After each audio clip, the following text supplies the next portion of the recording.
Celtics Reddit podcast. Marcus Smart is so good. Tatum. Brown. Got it. Shot a three. Hello and welcome to the Celtics Reddit podcast. My name is Ben Vallis. Thank you for joining us. Hope you're doing well. The Celtics barely defeat the T-Wolves 145-136 in a game that felt like it went on forever. We're going to get to the game in a sec, and a little bit later, the Celtics Reddit recap.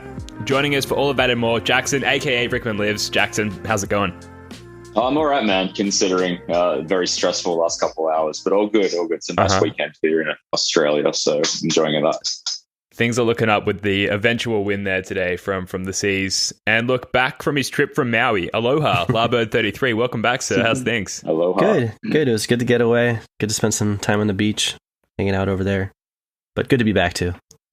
Any highlights from the trip at all while you're away, other than listening to this podcast? Oh, you know what? Like, as far as the Celtics go, I only got to catch maybe 2 quarters of basketball, and it was Evan Fournier going like 10 for 10. So I've still yet to see him actually miss a shot. But from a Hawaii perspective, I mean, we made the most of it. You know, they're still having, social distancing rules over and stuff like that over there. But got to do like a snorkel trip and got to do a rum tasting and botanical gardens and all sorts of stuff. So It was definitely a lot of fun. Sounds great, and really, you didn't miss much on the Celtics basketball front either. It sounds like you caught the best little snippet that they exhibited in the time that you were gone. Let's get to this game, shall we? A Reddit user, Rover Mac, wrote in the post-game thread, "I'm honestly very surprised that the Celtics managed to win this game. We've got to start with the obvious thing here. Jayson Tatum's 53 points. Sean Grande tweeted out that Jayson Tatum's 53, it ties for the third highest scoring game in Celtics history. So that's regular season games, obviously. Larry Bird with 60 points in 1985. McHale with 56, also in 1985. Bird with 53 in 83, and then now Tatum 53 is tied with that Larry Bird performance. So amazing stuff. Jackson, what are your thoughts on this Tatum performance? It was amazing overall, but like, to be brutally honest, when I was watching it, it didn't feel like it was one of those. Remember when it got real hot in like March last year? Mm-hmm.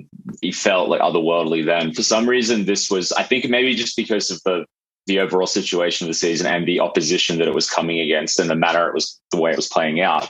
I wasn't really like enjoying it and like basking in it as much as I would have should we have like been blowing them out. But again, if we'd been blowing them out, he would have been taking out the third quarter with like 38 and it wouldn't have got here. So I enjoyed the fact that obviously the score is amazing, but the fact that it was in a win and he kind of put the team on his back too. So I did enjoy that a lot, but I didn't really I wasn't celebrating it real hard. I don't know. Did you guys?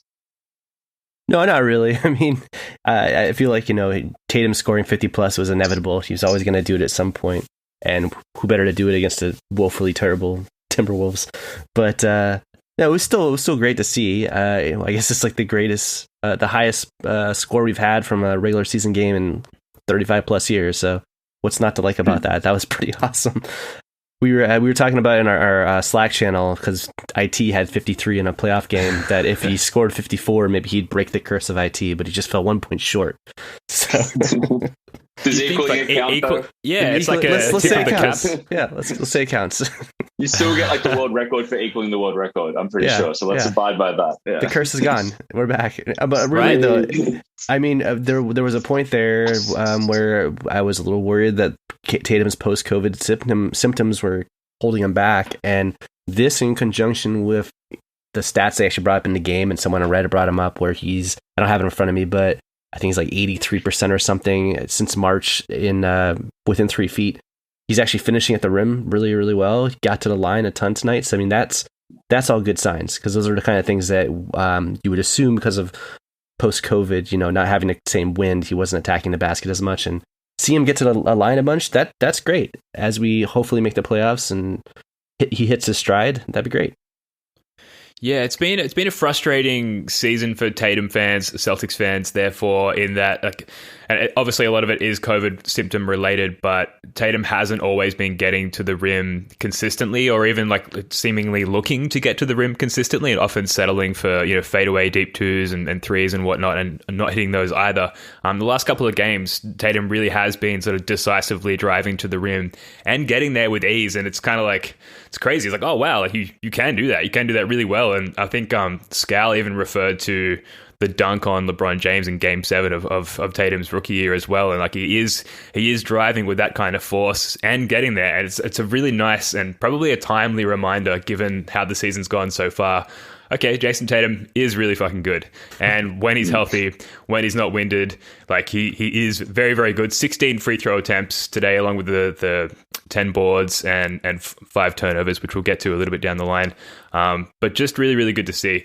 And yeah, hopefully that curse of IT, 53 equals 53, the key fitting into the lock. I don't know. I'm trying to talk myself into the idea that somehow Tatum scoring 53 helps.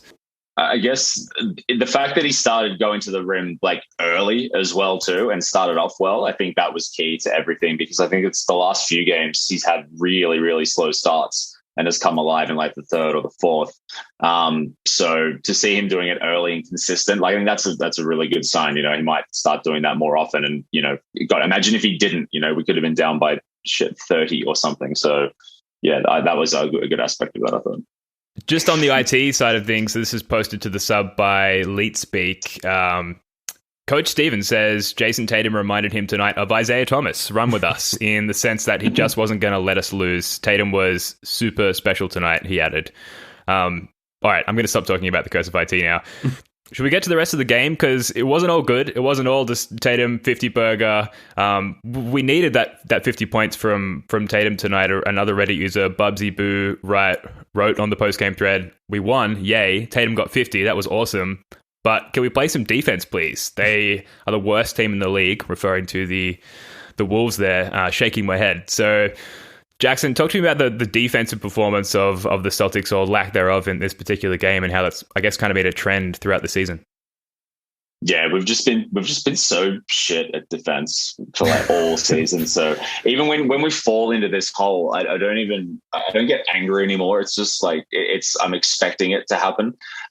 So yeah, it's alarming. I thought the Timberwolves were hitting a lot of shots, to be fair, but I mean, I'm not sophisticated of a basketball mind enough to know like how much of that do you attribute to just good shooting and how much of that do you take away because of the defense being poor. It's probably consistent with our season that we were just poor defensively, but look, yeah, it was just as well. We had, you know, a high scoring game from Tatum. We needed 145 points to win a game. If we do that every week, you know, it'd be infuriating, but I'll be okay with it. But no, I think whatever defensively is just, it's still not there. Maybe when Thompson gets some more rhythms back, like it might tighten up too. But I mean, I don't know. It's just not good, is it? So much of it seems to be. We talked about it a bit in our Slack there, I guess, and we've talked about it for the last month or two. But so much of it does seem to be lack of practice.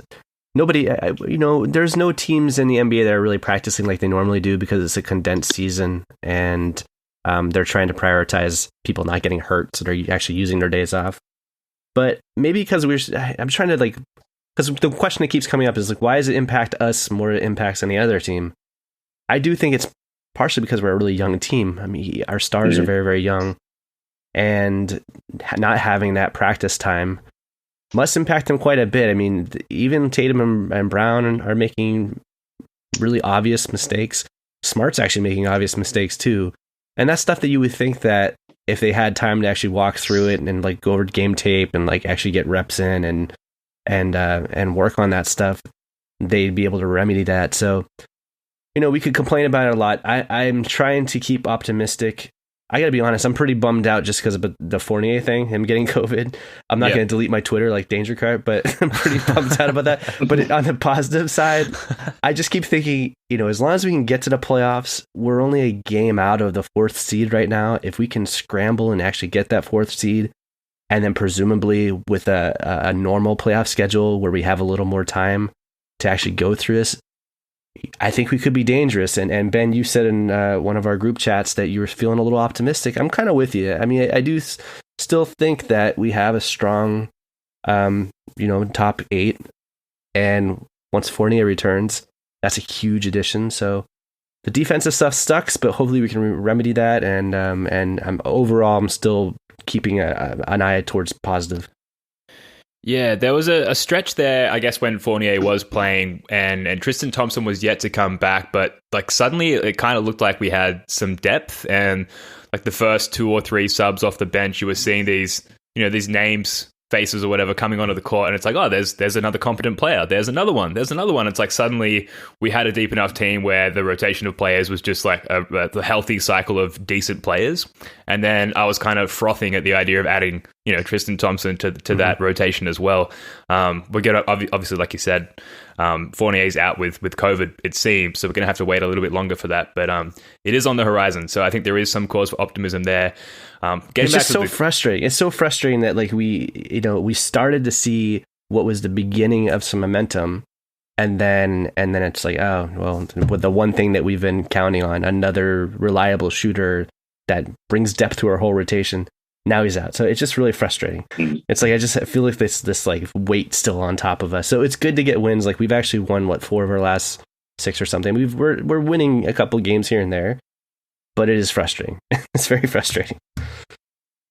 Yeah, absolutely. And speaking of frustrating, the game today wasn't without its faults. The Wolves won the first quarter, 39 for 25. The Celtics did, thankfully, they had to win every quarter after that. And Tatum scoring kind of bailed the defense out over and over again. I never want to see D'Angelo Russell walk down the lane for an uncontested layup again in my life. I think I almost had a fucking brain aneurysm the 10th time that he did that in this game. Very, very frustrating. Jackson, like where was your head at in this game? Say, like, for example, a couple of minutes into the third quarter, they went into halftime down only 9s. They managed to cut it to single digits, and I think the lead was back up to like 15, 17 a few minutes into the third before they eventually turned it around. Like, where's your head at that point of the game, given what we've seen, all throughout the season and now against the worst team in the league in this game? Well, I suppose it goes back to what I mentioned earlier about it doesn't anger me anymore when we have these terrible stretches. So I don't know. It's annoying, sure, but I'm just kind of watching it play out. I'm trying to be zen about it. But there was one one sequence that came to mind. I'm not going to be able to remember it very clearly, but I think it was a stop, a bucket, a stop, and then Jaylen Brown tried to find Marcus Smart in the corner, like a behind the back pass. Which was picked off, and then they went down, they hit a 3 immediately. And I'm just like, this has been happening all game, and this is just so just typical. It's just, I don't see us breaking this cycle. So there's a little bit of resignation around that. But I mean, the way Tatum was scoring, I thought we have a chance here. So it was a little cause for optimism, I guess. And again, it was the Timberwolves. I was sure that they would go to shit at some stage. And they kind of did, to a degree. But yeah, it wasn't. I was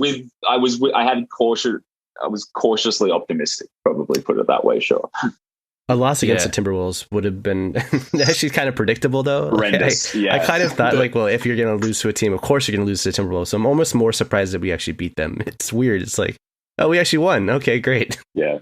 Yeah, would you guys agree that would have been the new low point of the season if Tatum scores 50 or whatever it ended up being, and we still lose to the Timberwolves? I don't think it gets much worse than that. Yeah, I would have probably reconciled it by saying Towns been out for a lot this season, so with him back there, it's probably a bit better than their record might suggest. But still, sure. No, it would have been pretty terrible. It would have been one of those ones that kind of ruins not your weekend, but definitely your day. So I was staring down that prospect that didn't happen, luckily. Yeah, we'd be like, Anthony Edwards is not the same as he was earlier in the season either. It's like, clear rookie of the year front runner. We should have got Rubio, goddammit. Yeah. The energy, thankfully, it did seem to pick up in the third quarter after Kemba was teed up for reacting to the foul call where he fouled Anthony Edwards' hair. Yeah, which was a bizarre, but this is a weird game. There were some weird techs, Tatum got that tech for bouncing the ball while I don't think he was making any eye contact with the referee at that point. Mm-hmm. And then this Kemba, in a rare technical foul for Kemba, just having sort of a moment of reactionary anger there. But then thankfully that sort of geared up the team or fired them up for whatever reason. And shortly after that, Kemba goes to the bench. Peyton Pritchard comes in with 3.5 minutes left in the third. And that's really when the momentum swung back in Boston's favor. But I want to stop there and talk about Kemba Walker because I guess, we'll start with you, Lad, but I'm curious. You've always been, I don't want to say a Kemba Walker apologist because he's not at that level of bad yet, but I find it more and more difficult to find reasons to like his impact to the team. So how do you feel about Kemba Walker from this game and the last few games, I guess? Well, I didn't watch a lot of those games while I was on vacation, but in general, I'm still, I think I'm higher on him than the majority of Celtics fans, but I'm still lower on him than a majority of Celtics fans were last season. I mean, because I've always felt like he was a little bit overrated, and then he doesn't seem remarkably different than that I always saw him as. And there's a lot of fans on Reddit who have made valid points and disagree with me on that a lot, saying he used to be able to attack the basket a lot better, and I hear you on that. But to me, I mean, if you look at his stats, at least if you just ignored his first 10 games of the season and look at his stats since then, it's damn near identical to his career stats. He's the same player. Statistically, he's the same player that he's always been. It's just that he's now not the number one option. He's the third option on this team. And I've never really, we talked about this a lot too, but I've never really saw him as an ideal third option. He was a great option to bring in to fill in for Kyrie once he left. He gives you maybe 70-75% of what Kyrie gave with none of the headaches. But now that we have Tatum, who's, dropping 50 plus, and Brown's able to get 40 plus, I don't see Kemba as an ideal complementary player to those guys. So yeah, I exist in this weird kind of limbo where I'm not really too down on him or never have been that high on him. I still think he could be a huge, huge part of the playoffs if we make the playoffs. I think people are maybe underrating him a bit, if that makes sense. So I guess it's like a weird thing. It's like I always feel like he's been overrated, but right now he's underrated. Right. Yeah, we can't get it right. I can't make up my mind whether he's overrated or underrated after that. It's unclear. But for me, he'll get a pass for this game purely because he hit a couple of big shots, particularly in overtime. Mm-hmm.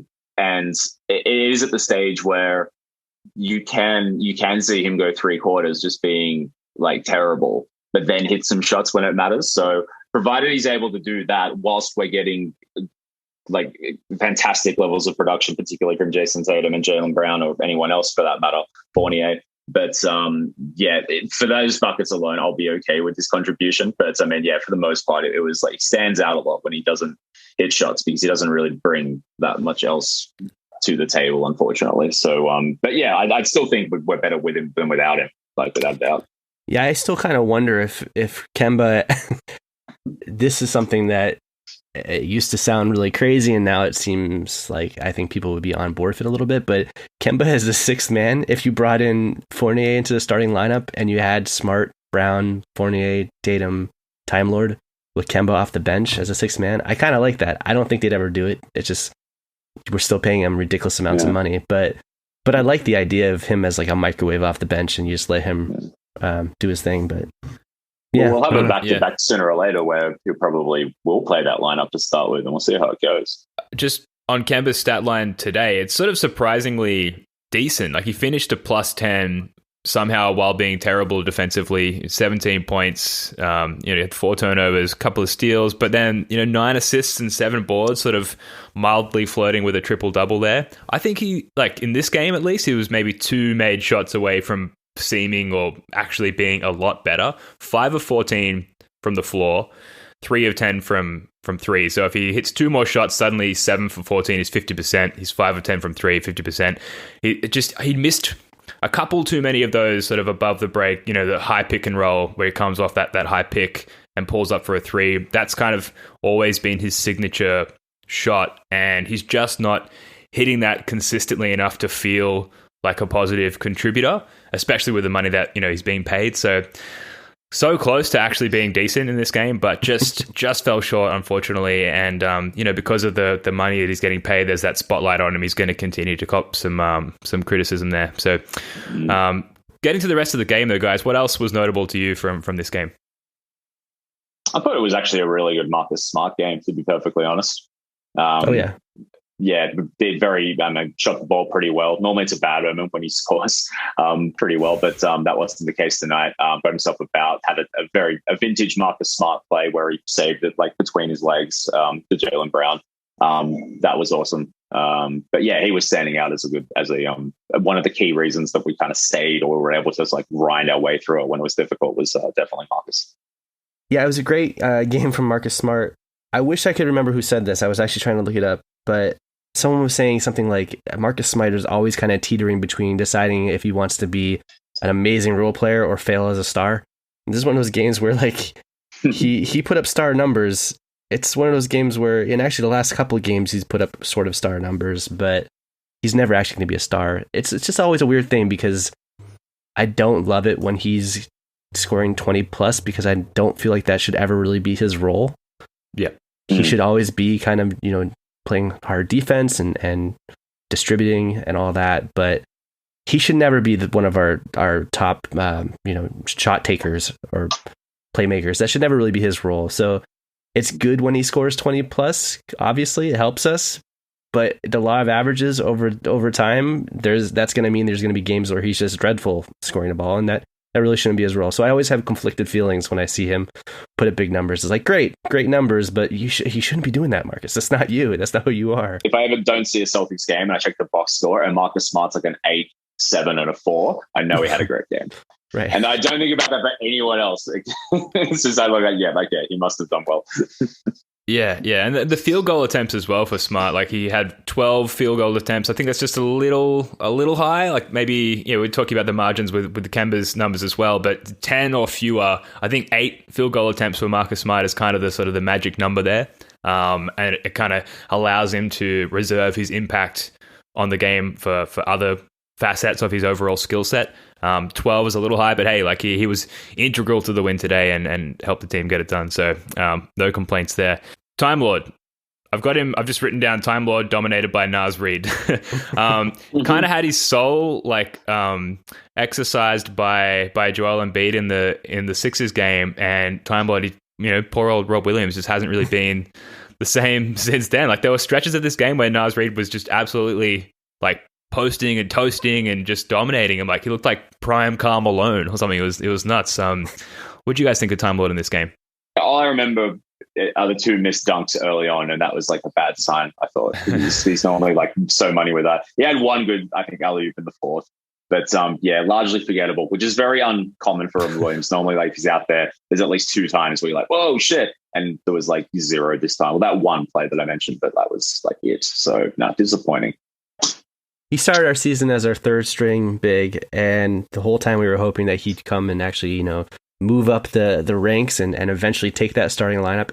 And he has, which is awesome. And for the most part, he's been great. I really love what I'm seeing from Time Lord. I do think that go back a week or so after he had that, I guess, 20 point, 8 assist, 9 rebound performance, I was checking out the subreddit and people were like, there was a couple threads that were like, oh, he's our 3rd best player now. It's like, well, calm down. Like listen. He was for a day. Yeah, he's good. He's good. And what, I still see him as like hopefully becoming like our Clint Capella, but let's calm down. Just one game doesn't mean he's our 3rd best player. So I do think that maybe I guess if you're playing the stock market, he just shot right up and now he's kind of going down and kind of settling. But where he's settling at is as a starting caliber big, I think, at least in the modern NBA. That doesn't mean you can stop someone like Embiid, but for the most part, he's still doing great things. He had 5 assists, 2 blocks tonight. That's good. I mean, that's what you want from him, and rebounding his blocks and getting alley-oops and all that kind of stuff. And for the most part, he's been really good. Yeah, absolutely. Great fantasy player too. Shout out to all the NBA fantasy players out there. Time Lord, he's part of my ongoing dynasty for the foreseeable future. I mean, there are other aspects of this game to discuss. I don't know if I could be bothered. I'm kind of emotionally exhausted by this. I was really struggling with the concept of losing to the Wolves and kind of spoiling Tatum's 50-piece nuggets. So I'm still recovering from like even just the notion of that happening. I suppose we should mention Jaylen Brown. He had a pretty decent game, 26 points, very efficient, 60% from the floor. Again, 5 turnovers. So he and Tatum had 10 turnovers between them. So definitely something to work on there. But it's kind of a trend throughout the whole team. So I wouldn't necessarily just finger point or nitpick on those 2. A few assists there. The bro assist as well to Tatum at the very end of the game. Probably should have held the ball because then, run some more clock out. We don't risk that terrible ending to the fourth quarter that we saw with the banked in three from D'Angelo Russell there. But yeah, bro assisted to Tatum to allow him to get his 48th point at that point in the game. So I thought that was pretty nice to JB. Grant Williams as well had that insane diving out of bounds, saving the ball, apparently like knocked someone over. Which immediately had me thinking, what are the rules there if you come into literal contact with someone, in like a fan in the arena? Shouldn't they be sort of quarantining you? Or I don't know, did that come across your minds at all? It's a good point. I hadn't thought about it, but yeah. This is how neurotic I was throughout the whole game. Yeah. Every fan is wearing a mask from what I could tell, but I mean, yeah, you're still like touching them. It's like, so I'm not too sure. It's interesting. Yeah, I guess the one good thing about having by far the most COVID shutdowns is that we're unlikely to have that many in the playoffs. So it's like at least our best players already been, and he's got the immunity, and Marcus Smart's got the immunity, and if 48 can come back, we know. So it's we got a starting lineup of guys who've already had COVID at this point. It's pretty nice. Yeah. Everything's coming up Celtics. We definitely breached the topic of like having a COVID party with the team. I think like about maybe 6 months ago or something like that. Oh yeah, that's advisable. But I mean, worse things could happen. Like getting it in the playoffs. Yeah, getting it in the playoffs. It's been a crazy year. Romeo Langford managed to notch a -11 in just 4.5 minutes. That's notable, I guess, statistically. I've really liked what we've seen from Romeo Langford in his short time back. I don't know, guys. Any thoughts on Romeo Langford or any other aspects of this game before we move on? I know I'm kind of clutching at straws at this point, but just curious to hear what you guys think. Well, I had one thought, which is that I keep hearing this narrative more recently. I was wondering your thoughts on it, that the Timberwolves are no longer Karl Anthony Towns' team, that Anthony Edwards is the face. And the whole time, especially as Scal was saying it, the whole time I'm thinking, are they like trying to like make this a reality so that the Timberwolves will trade Towns? Because I don't buy that really at this point. Edwards has been really nice, but Towns is still, he's averaging 25 points, 11 rebounds, 5 assists, 50, 40, 90. I mean, are they really, is that true? Is it really not his team anymore? Or are they just trying to make that a reality so they'll get rid of him? Yeah, I think that Edwards could be the guy in the way that Marcus Smart is the guy to us. Like that, not like Marcus Smart is not our statistical or even impact leader. I know like he's synonymous with winning plays and everything, but really it's mostly Tatum and Brown making the winning plays. But Smart's kind of the captain. I think that Anthony Edwards could be seen as an emotional leader in that kind of sense as well. I don't know. What do you think, Jackson? Yeah, I hadn't watched him play like outside of like dunk highlights before. He's really good. But I think if they're trying to drum up the narrative that like Karl Anthony Towns like is wants out of Minnesota for like potential trade to Boston, or if that's like the long play or whatever, then all right, I'm for it. Because I love Karl Anthony Towns. Holy shit. Yeah. What would our trade package be? It would be like, unfortunately, it would be Timelord, Pritchard, our lottery pick in case we miss the playoffs here. It'd be like, I don't know. We could put together a decent package at least. Oh my god! I don't know. I get the feeling they can be rinsed, but at the same time, it would still take a lot of like guys that I care about. So, but I think I'd be willing to do it for Karl Towns, to be brutally honest. All right, so just before we wrap up the game talk, I did have a comment here from Hurricane Herschel, who just said, shout out to Kemba for 2 very timely 3-pointers at the end there. Jackson, you touched on that earlier. I should have read out this comment then, but I wanted to give this user a shout out because they were spot on with that comment. All right, we're going to take a very quick break and be back in a moment with the Reddit recap.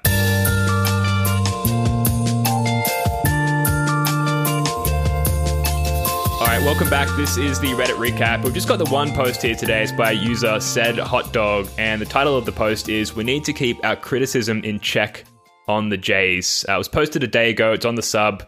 Recommend reading it because there's some good discussion under what is kind of a lengthy post, and therefore I'm not going to read it all out. But essentially, I guess the theme of the post is that we need to keep our criticism in check of Jaylen Brown and Jayson Tatum for a number of reasons. One, that they're young. Another, that Kemba Walker, makes quite a lot of money and is taking up quite a sizable, chunk of the pie on the team as far as like expectations and role and things like that. But also that we might just scare them away if we're mean to them. Essentially, players are notably more sensitive nowadays compared to back in the day. And just that there's quite a lot of reasons overall why we need to sort of dial back our criticism of our young superstars. So we'll start with you, Larbert. I'm just curious to hear what you think of this on, whether or not we should feel free to let our criticisms fly, or whether we should be dialing it back, or just your overall thoughts on criticizing players in general. No, I don't really like scapegoating anyone, and it does feel like they're out of face of our team now. So when we're struggling, people just want something to point the finger at, whether it's Brad Stevens or Ainge or the players. But it is good to step back and have perspective and realize that although we could talk about this curse of IT, we've had these two young stars now on our team, both all-stars. Tatum was all NBA already. He just scored 53 in this game. Like, it's pretty awesome that we're in this position. I listened to the most recent podcast you did, Ben, that I missed while I was out, and you had Joe on, and he was talking about how, if they're really as good as we want them to be, or we think they are, then we should be a better team. We should be making the playoffs, and you shouldn't. That's not necessarily true. I mean, I not to disagree with Joe, but it's not necessarily true. There are teams that have had two all-stars, and if the rest of the roster is in turmoil and you just don't have a great system, or in our case, you've had lots of turnover, lots of injuries, or COVID-related injuries, whatever you want to call them, and lack of practice, and a young team, then yeah, it's not going to necessarily mean success. We're still a game over 500 at this point, which is nice, and we can still end up with the 4th seed. So yeah, I don't like when people try to act like they're failing, because they aren't failing. They're playing at a very high level. There's defensive lapses, and there's little things you can point at, and maybe there's a little too much isolation in basketball, but just a little step back perspective, it's fucking awesome how good these guys are. Yeah.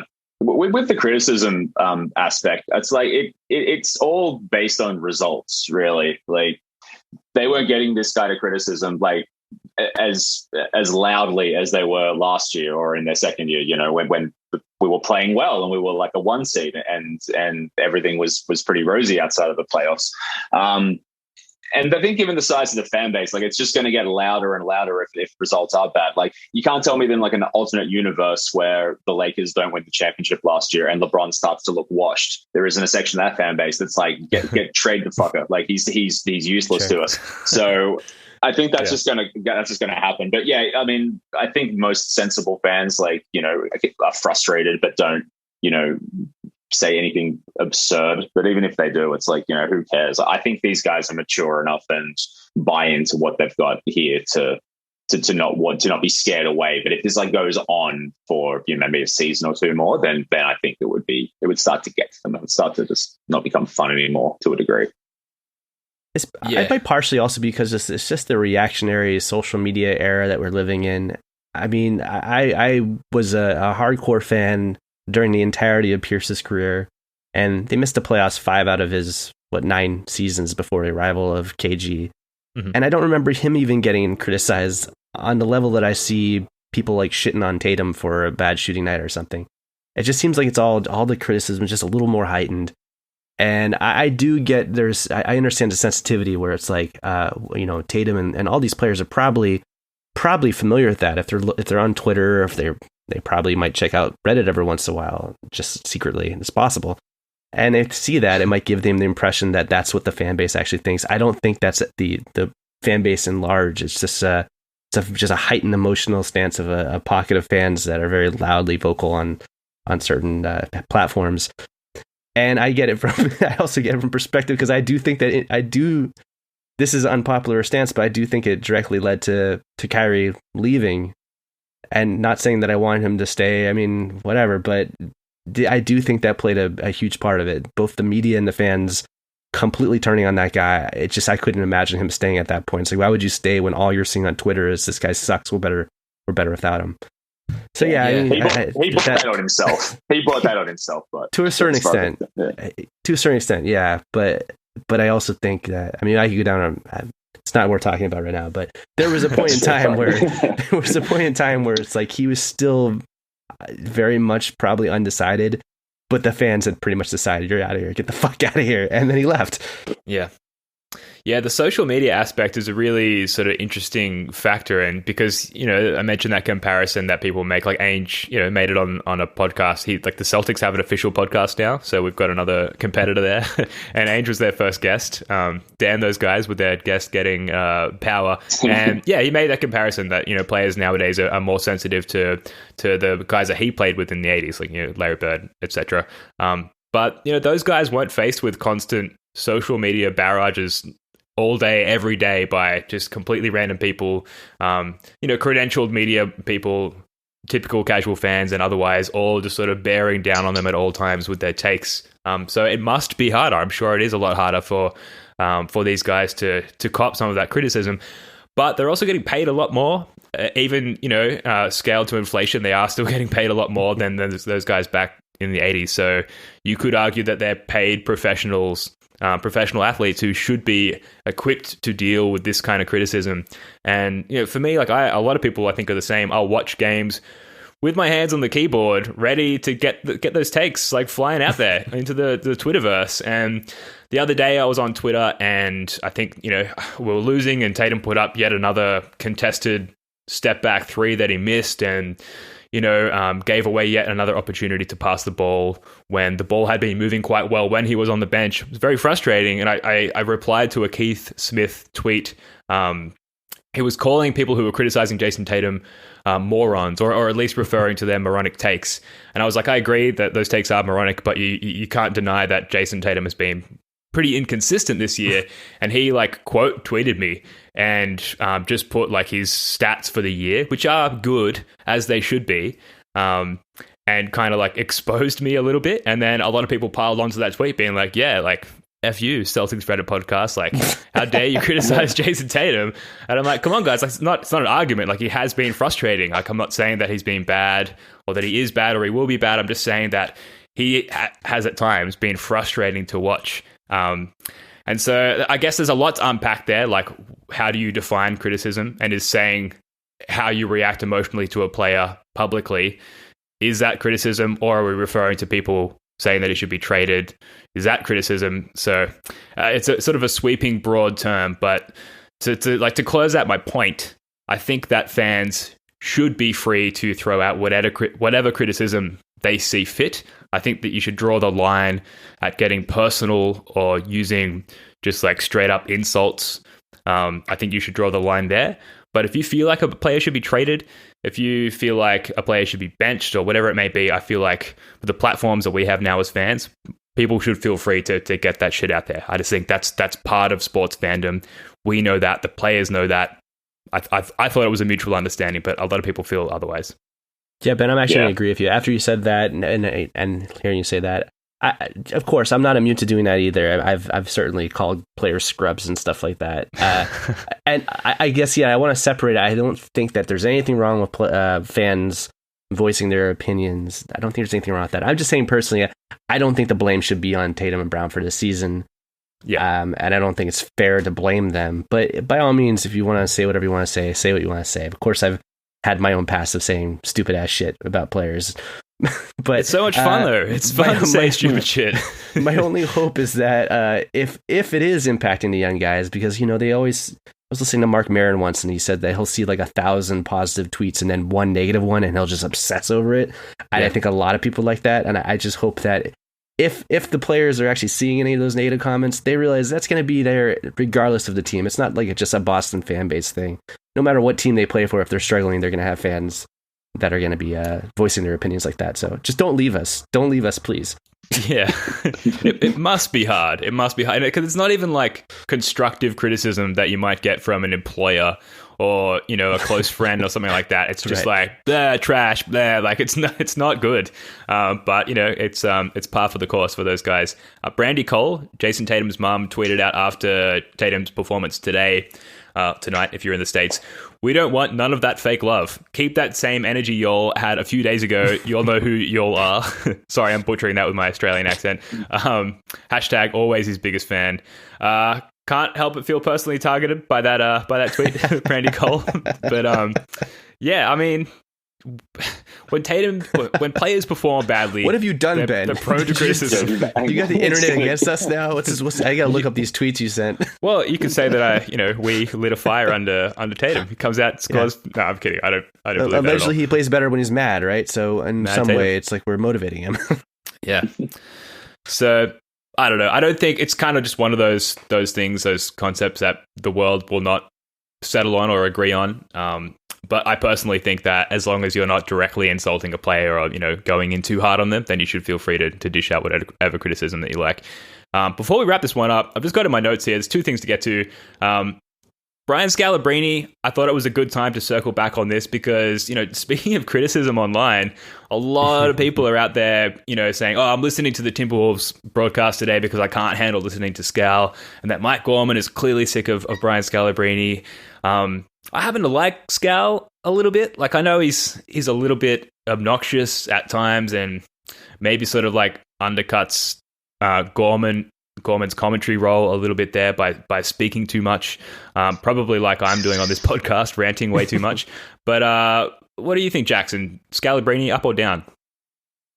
I don't notice it. All these people are like, oh, Mike Gorman clearly hates him and he's obnoxious and stuff. It's like, I mean, I might be able to see that from an opposing fan point's perspective, maybe even a neutral perspective. But as far as I'm concerned, it doesn't bother me at all. Like, I think the dynamic is good. I mean, he's obviously playing a character in some respect inspired by the likes of Tommy Heinsohn, the passionate like Homer. So he's playing that. But I mean, it was fun to see them mix up the commentary a couple of games ago. I think it was Mannix and Scal and then Grande and Scal was like in all of that. And so I'm not saying that Gorman's the problem, but like, I mean, it was refreshing to hear him with someone else then. So I wonder if it just the combination of those two like grates some people. Yeah, I do think it's still a narrative. I do see a lot of people on Reddit in particular and Twitter that for whatever reason are not a fan of Scal. I almost feel like it's the opposite of what you said, Jackson, when you said that his Homer takes. It almost feels like part of the problem is it's not Homer enough. He's not like just like constantly defending the Celtics. A lot of times he's kind of impartial, which is not normally the brand for Celtics color commentators. Yeah. I wonder if people react to that, but yeah, go ahead. What were you saying? Sorry, there was one instance today where I think like was when Anthony Towns like put his elbow, it looked like he elbowed Smart in the back of the head. And he's like, oh, it's definitely a flavor too. He's out of here. And then like after like one replay was like, yeah, it's possibly a hostile act while traveling. Like it's like he cooled down, but like as upon seeing it, it was like he's out. So I mean, I get he does that, but yeah, no, he can never be Tommy Heinsohn. He'll never have that element or that legend. He's kind of a meme. He's kind of a cult hero rather than a legend. So whatever his takes are, they won't get the same lens as someone like Tommy Heinsohn saying them, or Gorman for that matter. Yeah, I just remember there was a moment I think it was the last game where we got away with an 8 seconds or something. He's like, oh, Celtics got away with an 8 seconds. I'm like, Tommy would have never said that. He would have never pointed out that we got away with something. Yeah, Tommy's not even counting at that moment. But that's that's weird to me because I agree with you, Ben. Like when I'm listening to him, I think he does a solid job. I've never really had a problem with him as a color commentator. It seems like most people are upset with his post game. We've talked about that a bit of him clashing with Abby. I thought you were going to bring up Paul Pierce here because there was a rumor that maybe Pierce was going to come in. It's very interesting you mentioned that, Live 33. That's my next and final note on my little run sheet here. Paul Pierce. I don't need to explain why we're bringing him up, right? Everyone's seen the footage at this point, I'm guessing. That's sad footage, yeah. Yeah. I said this to you guys in our Slack, but my wife gave me a framed, autographed Paul Pierce jersey that hangs very proudly in my living room. And I said to you guys that ever since he retired, Paul Pierce has been doing everything he can to devalue that gift, that very generous gift. I mean, I suppose we don't need to harp on too much about the incident, but I mean, with the Scal thing, do you think Paul Pierce, there's a chance there that he might slot in as Mike Gorman's right hand man? I would say no. well, I don't know if he'd be a good fit for that, but I would love even a temporary or just like a guest appearance. I'd love to see him in the post game show because I feel like a lot of the things the fans are reacting to is that Abby has had to pit herself against Scal, and it's just a bad dynamic because one of them is like, a player who spent 10 years in the NBA and obviously knows the game very well, and then Abby, who we all love but doesn't really know the game in the same way, and that's like an unfair dynamic to have those two debating with each other. What I'd love to see is Pierce come in along with Perk too, and have them kind of be like the Charles Barkley, Kenny Smith, Shaq, and let Abby be the Ernie and just kind of push it forward. And I would love to see what happens when Scal has Pierce on the other end of him, as opposed to Perk. Perk, of course, was a starter. Scal wasn't, but Perk's not the level of Pierce. I'm just really curious to see if he would like act as like, confident and like arrogant that people say he does. If he had Pierce on the end of him, debating with him, that would be really fun to see. So I'm hoping that at the very least they try to get him on, do some guest spots, because that'd be fun watching. Yeah, as far as an analytics goes, like I don't like listening to him talk. It's just that feels very unnatural. But if it was in like the Perk kind of role that he has now, and you could see that dynamic, that would I think NBC Boston should definitely explore that. I think he would be open to it too. So if that's the case, then I'd be well for it. Yeah, I like him as the regional television Charles Barkley. I think that's his lane. Yeah. I was a little worried about Paul Pierce, to be honest, because he had obviously the IG live and then some subsequent like posts on Instagram and Twitter, and it seemed a little midlife crisis-y, if I'm being honest. It just a little Stephon Marbury vibes. That's what I was exactly. Slightly. Is he gonna start eating Vaseline on camera? What's going on, Paul? I hope not. What's going on?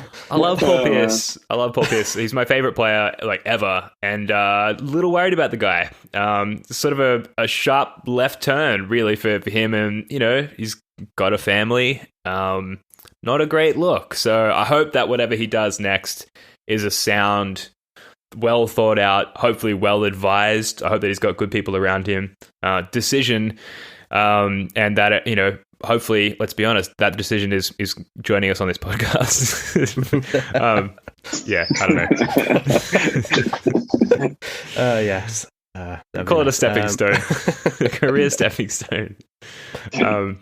Anything else you guys want to add before we wrap this one up? Yeah, on the Pierce thing, it is kind of his brand to a certain extent at this point. Didn't he invest in some CBD line or like called The Truth or something? Like him smoking weed on camera, obviously. The only thing I mean, we don't have to get into it too much. Obviously, it was just kind of a bad look during a pandemic and all that, and I can see Disney not being happy with it. But it just to maybe ease your concerns a little bit, Ben. Maybe that's just kind of his brand now. He's just kind of like the weed smoker, and that's Paul. Yeah. So come on our podcast. Yeah, look, I think that's a pretty good place to wrap it up. There's been enough discourse on the Paul Pierce situation, but I guess our notion there is that we just want what's best for him, and hopefully the next decision is a good and successful one. He can replace me as the American correspondent. That'd be great on the podcast. No, we wouldn't do that. All right, that's going to do it for this one. We will be back with another pod in a week or so. We've actually got the Nuggets coming up on Sunday night, Monday morning if you're in Australia. If you've listened to this podcast for any amount of time, you'll know that I'm, currently shitting my pants about the likely outcome of that game. My Nuggets friend, shout out to Spicy Dice Paradise, is very smug at the moment with the MVP frontrunner Nikola Jokic. It's kind of a nightmare scenario. The guy's been spamming me about Nikola Jokic for years now, and now it's sort of like coming to fruition for him, and not having a good time. But anyway, the Nuggets coming up, and we'll be back. We beat him in the last game, right? Yeah, a lot has changed since then. A lot has changed, so we'll see. But look, we'll be back with another pod sometime after that game or sometime later in the week. We'll see. Larbird33, Jackson, love your work, guys. Thanks again. Thanks so much. Until next time, go Celtics. Peace.